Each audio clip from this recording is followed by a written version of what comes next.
Welcome to the 511th episode of the Jami Dulaney Plant-Based Wellness Podcast. My name is Jami Dulaney, and I'm your host. I'm a plant-based cardiologist and endurance athlete living in Southwest Florida. Thanks for listening. There was a doctor by the name of Dr. Burkitt. He was such a famous surgeon that a tumor was named after him called Burkitt's lymphoma. It's a childhood abdominal tumor. But when he was in his early days, he did some missionary work in Africa. And one of the things that he noticed was that he never did a gallbladder surgery. He never did an appendectomy. There was no colitis. And it was basically because the fiber content of the diet of the people where he was working. And so he had this saying that you can tell the amount of fiber that an area is consuming by the size of the doctor's cars in the parking lot at the hospital. So fancy cars mean low fiber diet. And that's something we're going to talk about today with our registered dietitian, Addie Majnaric. So without further ado, I'm going to bring her in and we'll talk a little fiber.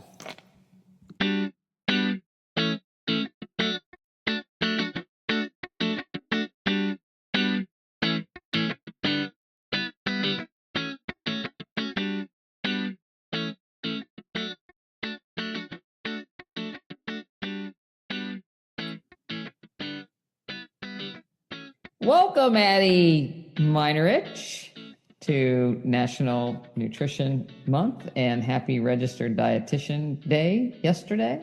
Thank you. Hello. Yeah, so welcome back again. You know, everybody asks, are you getting enough protein? But I'm going to ask you, are you getting enough fiber? Exactly. Are you? Yeah. Yes. Most people are not. So we know that the RDA is like 29 grams a day, but really to see the most benefit in preventable diseases like type 2 diabetes, cardiovascular disease, obesity, and even some cancers, the best is to get actually at least 40 grams a day. And unfortunately, most Americans are barely hitting 15. Yet we see all these commercials on these sawdust powders that you can add to your drink and it'll fix you right up. But we know that's not the same thing as getting in the whole food form. And again, still way, way below that 40 grams for most people. What is the biggest fiber source per cup? Or I guess biggest fiber source per calories? Is it, do I go for beans or do I go for greens? Well, so not all greens are created equal. Some are more fibrous than others. So spinach hardly has any. But on the other end of the spectrum, like cabbage or broccoli or cauliflower is actually quite high.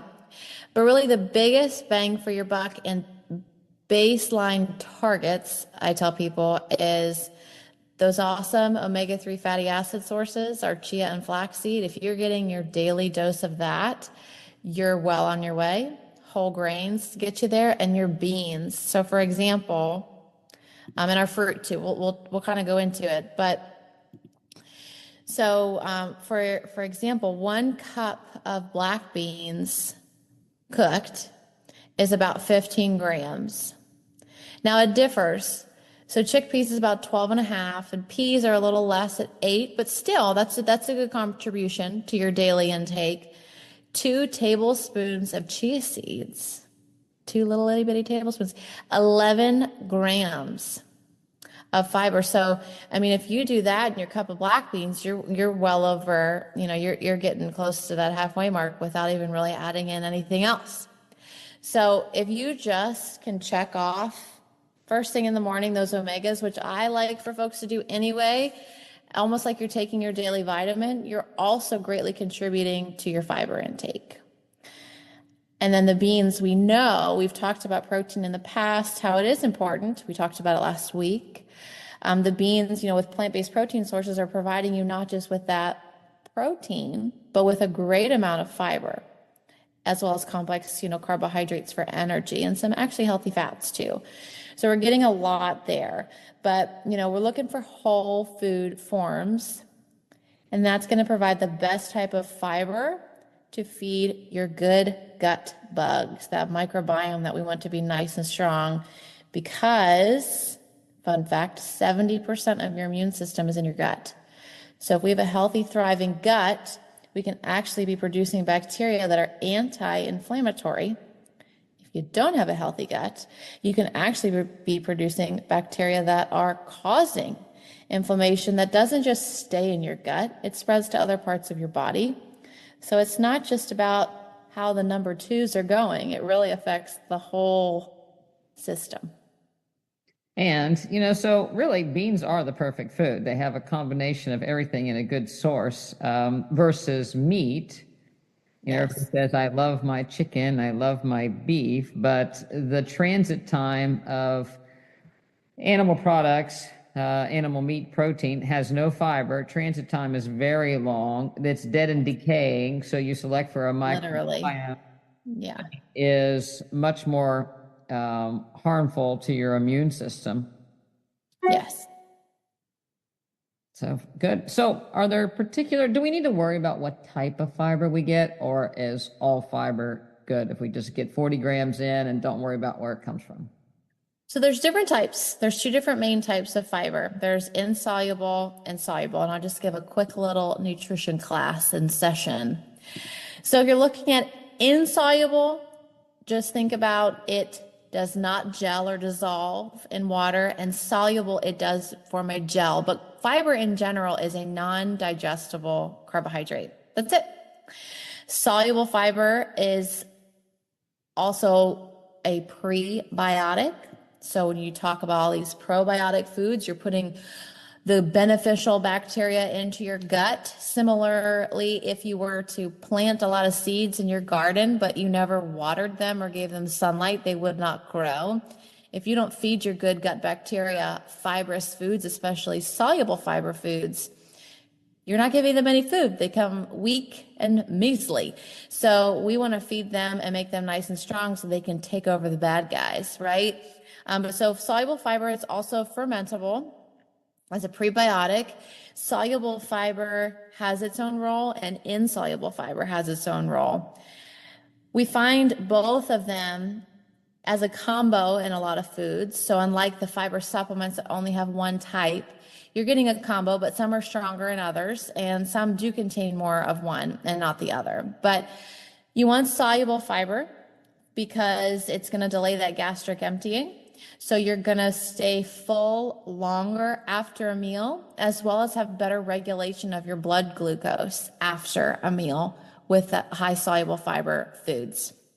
So it's much healthier to delay gastric emptying than a Ozempic type product, I would guess. Yes, I like to explain it to our clients that you either can have someone stand in front of you with a garden hose or a fire hose, and you decide which one you'd like to get sprayed with.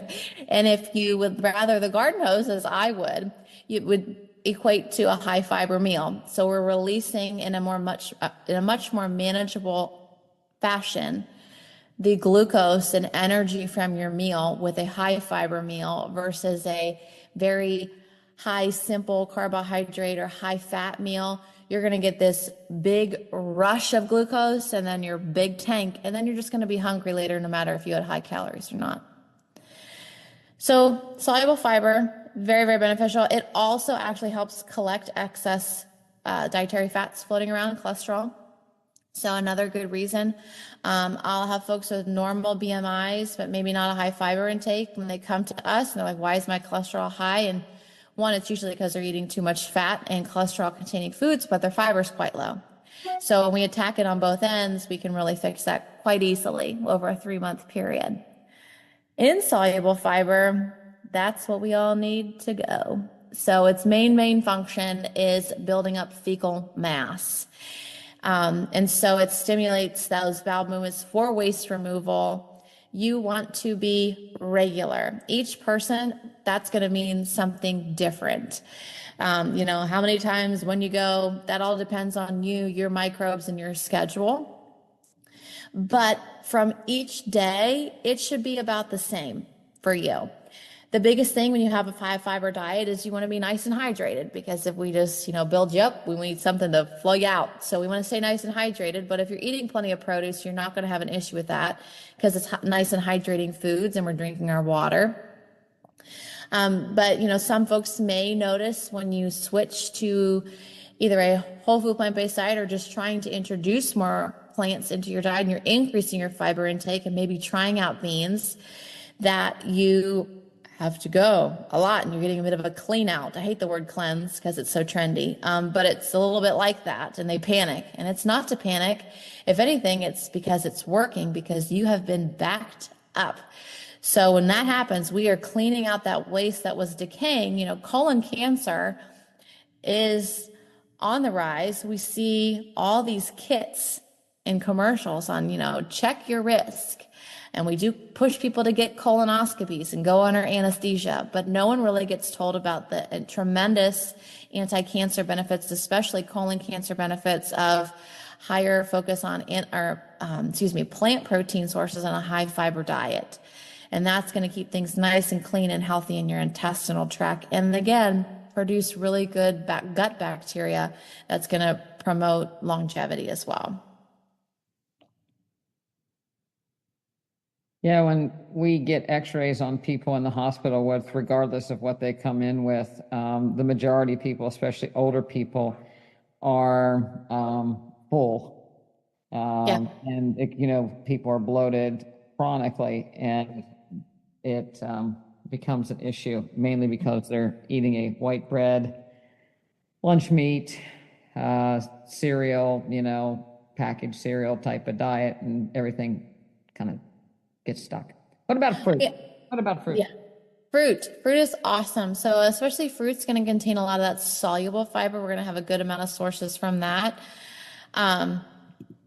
Think apples, citrus fruits, things like that are highest in soluble fiber. Oats, peas, beans, carrots, barley also contain a good bit of soluble fiber, but fruit's awesome because you're getting the hydration benefit as well as the fiber. And the fiber in fruit is what makes me not worry about your sugar. When we drink straight juices from fruit, all of that beautiful fiber has been extracted. So remember that fire hose I talked about earlier. You're going to get that after a big sugary fruit drink. And so if we're going to consume fruit, we want it to have that fiber attached in the whole food form, so we aren't getting that big glucose release, and we're also getting the benefits of the fiber involved. And with a more manageable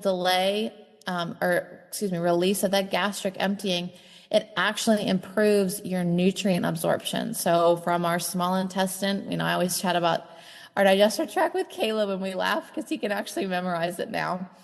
But from your mouth to your esophagus, to your stomach, to your small intestine, that's where the absorption of most of your nutrients happens.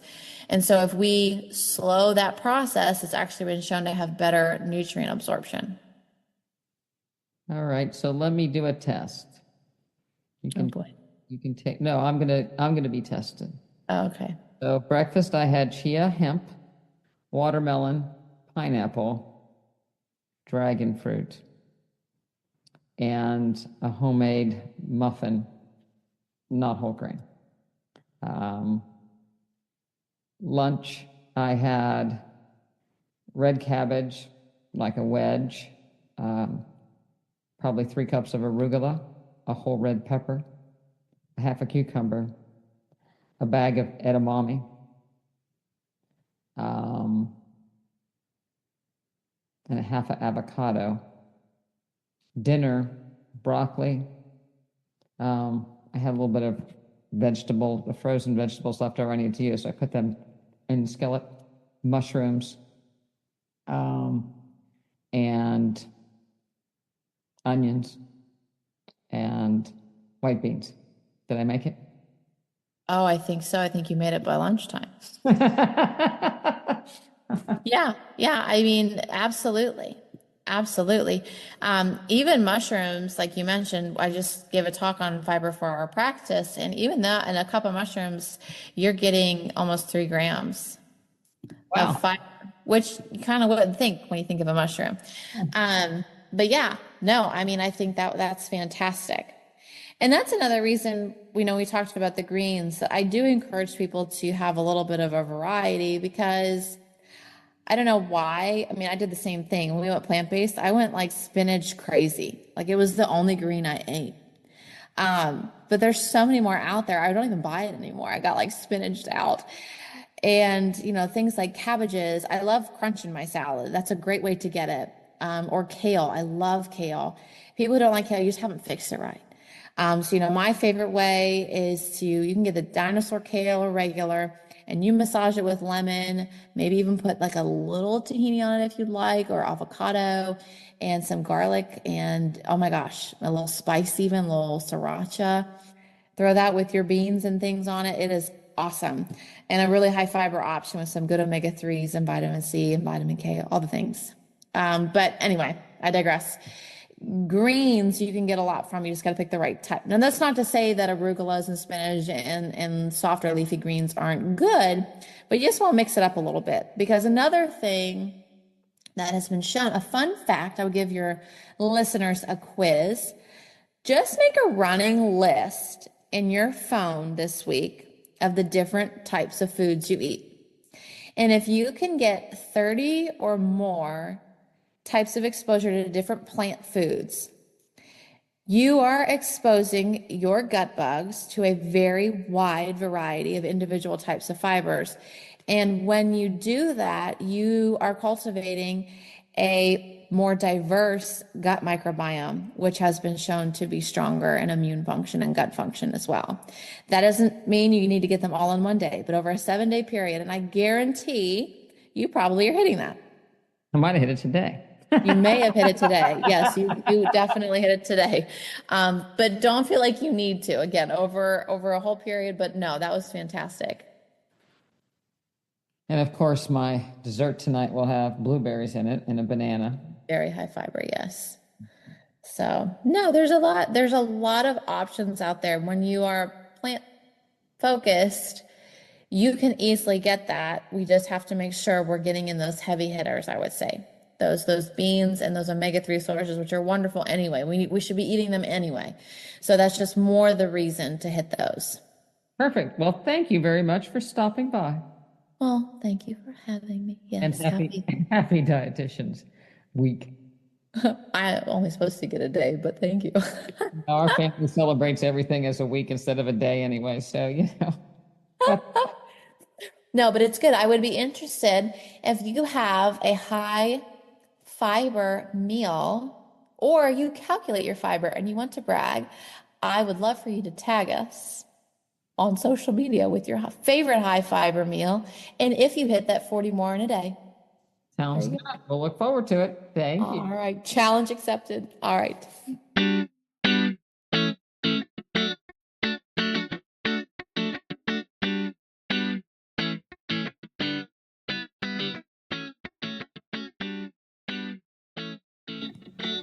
I hope you enjoyed the little segment with Addie. I certainly did. I hope you're getting your fiber in, and don't forget to share it with us. If you make a nice dish of high fiber, share it on social media and tag us. We'd love to hear from you.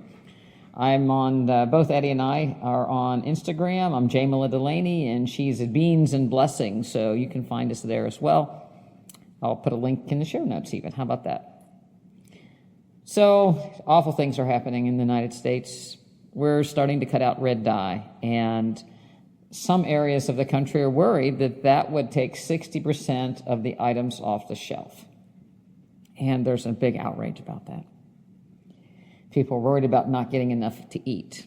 And I understand in food desert areas where people eat predominantly out of Dollar Generals, that could be a problem because there's so much artificial dyes and flavorings and natural seasoning in our food, but it doesn't make it healthy and it doesn't make it right. And I would like our government to focus more on how can we not have food deserts. We should not have to have food deserts in the United States of America. And we should teach people how they can have backyard gardens, especially in the South, but everywhere how you can go to farmers markets, because they're there and available, and how you can shop on a budget and buy things like beans and potatoes and vegetables and still stay within a budget. People ate for years in small households, and again, a lot of people had backyard gardens, but potatoes are a big staple and calorie filler for Irish. My Italian heritage, pasta was a big role of that, to put calories on the table when times were somewhat tough. Rice in Asian countries, in Mexico, and corn. And these are staples that help fill calories, but they also have nutrients to them as well, B vitamins and such. But then you add in the other colorful vegetables and beans and fruit, and you can do a plant-based diet on the cheap. You don't have to worry about eating things in large bags with red dye, number whatever. And not all longevity hacks are what they claim they could be. I saw recently where glyburide was a drug that was, it's a sulfonylurea. It was one of the first classes of diabetic medication. It basically flogged your pancreas, or one's pancreas, to put out more glucose. It was replaced for the most part by metformin, and pretty much is not used at all anymore. But somebody came out and said that there was longevity associated with glyburide. And so again, it was a mice study to look at lifespan from a mouse from a year old to 20 months of age, 26, 27 months of age. But they grew lung fiberglass and exposed them and targeted a specific protein that was linked to cellular senescence. So one of the things that has to do with aging is that our cells can't get rid of, or our body can't get rid of bad cells, and we have a accumulation of waste. I often talk about that as your garage, accumulating garbage in your garage and different things on the shelf that you haven't used for years. Well, our cells get those, and they end up causing problems with our DNA, and bad things start to happen. But when they looked at glyburide, this sulfonylurea, it actually had a decrease effect on this particular MDH2 target that enabled the mice to clear cells that were bad. And so I thought, well, this is a great thing. They lowered interleukin 1B, and this might be something that people use off-label to promote longevity. However, way back in the 90s, glyburide was almost pulled from the market because it increases cardiovascular events in people despite glucose control. And what happened was that tight control of diabetes, we were seeing more people die on glyburide than off glyburide, and it was thought secondary to an increase in ventricular arrhythmias and sudden death. And so that's how metformin came aboard. And metformin works on the liver to decrease glucose production, and it was thought to be a miracle drug. It kind of works as a diabetic drug like statins work in the liver to decrease the production of cholesterol. And they actually use some of the same pathways. And people have used metformin also as a potential longevity drug, or even as a potential anti-cancer drug. However, when you look at resistance training, so people trying to build muscle mass, it was thought that maybe even metformin might help there, because metformin decreases interleukin 6, decreases inflammation, and you would build more muscle mass, and so it'd be a great thing. However, when they compared people on placebo to people on Augmentin, and they did this with a resistance training program in adults 65 and older, they gave them 1,700 milligrams of metformin versus a sugar pill, 14 weeks of resistant training. The placebo group gained more muscle than the metformin group, and actually the metformin group actually had a decrease in the strength. So, it comes back to we may help one thing with medications, but there's always a backside, and the good old-fashioned hard work way is probably still the best way to build up your muscles. Lack of physical exercise has been associated with increased risk of cardiovascular disease. Even the American Heart Association gets behind getting out there and exercising, get a minimal 150 minutes of vigorous activity a week, which is not quite enough, but nevertheless the bare minimum. But lack of physical exercise has also been associated with Alzheimer's disease, Parkinson's disease, depression, dementia, diabetes, and even cancer. So unfit individuals, although maybe appearing healthy on the outside, are somewhat decaying and accumulating perhaps those proteins and cellular waste and sick cells inside that lead to increased issues as noted above. What that link appears to be is, again, mitochondrial function and muscle mass and the presence of mitochondria to be able to clear some of these things and metabolize energy. So there was a study on the cellular level looking at mitochondrial dysfunction in healthy sedentary individuals and people without symptoms. So there was 19 people, 9 people were sedentary, 10 moderately active, and they did muscle biopsies on them at rest and then after exercise. And they also did exercise tests to look at how their carbohydrate and fat metabolism and lactate clearance was. And what they found was that there was about a 28 to 37% decrease in mitochondrial function in the sedentary individuals. There was also even a decrease in the mitochondrial structure and the ability for it to generate various proteins. The people that were sedentary had a decreased ability to clear lactate and lower fat oxygenation as well. And that would make sense because you need oxygen to metabolize fat, and so there's poor function and blood delivery in people that are more sedentary. So the conclusion of the study was even if people were asymptomatic and they were sedentary, they had early signs of mitochondrial dysfunction. So by the time we wait for these metabolic changes to appear with muscle loss and the diseases to occur, metabolic dysfunction, diabetes, and so forth, we're pretty far down the road with regard to cellular dysfunction.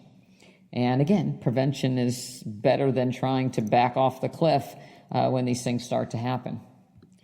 Now, this next study would make our strength coach happy, and it didn't make me too happy to see some of the results. But when they looked at people aging, where they were resistance athletes or endurance athletes, there is a selective type 2 myofiber deterioration and denervation in human skeletal muscle as we age. What does all that rigmarole mean? As we age, our fast twitch muscles, or our muscles that let us jump, walk fast, recover from a fall, deteriorate more than our type 1 muscle fibers. Type 1 muscle fibers tend to have mitochondria, so endurance athletes can maintain those and metabolic function, but aging muscle, ends up having more type 1, which is smaller than the type 2. There may be decreased capillaries, and again, decreased nerve association with the type 1 versus type 2. So again, think about walking slower, running slower, again, not recovering from a fall. These are things that occur with, in general, aging muscles. What can we do? Resistance training. Resistance training is what we need to maintain these type 2 muscle fibers, not necessarily medications. So when they looked at strength training versus endurance training, master athletes versus recreational active adults versus young active adults, and doing leg muscle biopsies and measuring strength through leg presses, what they found was strength training fibers they had a similar proportion of type 2, but the endurance athlete had more less type 2, more switched to just type 1, smaller muscles. So it looked more like an aging muscle as opposed to, an active strength training muscle. And, I have to admit that's most likely why aging endurance athletes tend to get injured, maybe more so than their younger counterparts, maybe recover slower. It's because of the potential innervation and blood flow to the muscles. So it's important that we all do strength training. I have a confession to make. My strength coach, Nathan Majnaric, gave me my program for the next 4 weeks, and I look over it and I ask him any questions about the different exercises. He is very good at giving me the latest and greatest of different movement techniques that sometimes you don't recognize. Some of the names require a Google search, such as Cossack squat, altitude drop jumps. Think he's trying to kill his mother-in-law? Lateral bear crawl, crab walk, alligator crawl, world's greatest lunge. Floor Copenhagen, Zercher march, and then broad jump. Oh, and don't forget the hamstring tantrums. Is what they're called. So when I saw those, so why would he have me do bear crawls, alligator walks, alligator crawls, other than just kind of chuckling to himself when he can imagine me Googling them and trying to do them? Turns out that, if you try to get in a position where you're on most of these animal walks are on all fours, and they actually put you in somewhat of a plank position, and very good for coordination. Babies learn to crawl before they learn to walk, and there's abdominal innervation and training for them as well as adults. So these all fours movement tend to increase mobility of all the joints on the floor or off the floor, range of motion, and they're really good warm-up drills. And I do them. But this broad jump brought back memories of the, I don't know if you're of the age, but there was the physical fitness, I believe, President Kennedy physical fitness test that people had to do, kids had to do in grade school back in the day when they actually had physical education. And one of the things was a broad jump. And, so you stand with your feet together and you jump as far as you can. So try it. See how far you get. It turns out that broad jump is, it's like, why broad jump, Nathan? And he's like, to improve forward power. And my response was to him, why do I need forward power when I'm trying to get up 15,000 feet in Leadville, Colorado? I need upward power, not forward power.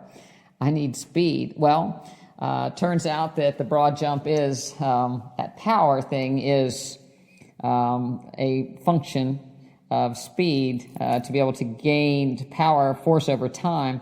So the more force you can generate, the faster you can go, whether you're going forward or upward. So it's a really good thing to train. When I first read it and I was at work and I kind of thought about doing a broad jump, it seemed like my body was not going to go forward. And it's like, what happens if I can only broad jump the length of a deck of cards, And he's like, well, you can bunny hop. That did not make me feel better. I thought, oh, good. So, now I'm really old and I can't jump and I'm going to have to do bunny hops because I can't broad jump because it's not broad enough to be called broad. It's a bunny hop. Anyway, so I tried it last night. I got further than a deck of cards. And it was actually quite fun once I was warmed up from all my animal crawls. And if you do a couple of those, you will realize that you do have to generate force, and it is a good thing to bend down and see if you can jump forward. You should try this at home. But other things that he hasn't had me do, but you might consider, is if you've ever seen people have a skipping challenge. When's the last time you skipped? we lose those neuromuscular connections and our ability to move in an explosive fashion. And, explosive is in the eye of the beholder. But those are things very important, not only getting up a mountain, but again, recovering and not falling, catching oneself, perhaps, and just having more coordination in general. So I do apologize to my strength coach, who has programmed my next 4 weeks beautifully on the things that I should be doing. And I did my first day yesterday of that, and I feel it today. And I must say the hamstring tantrums are quite stress relieving. One of the ways to do that is to put a big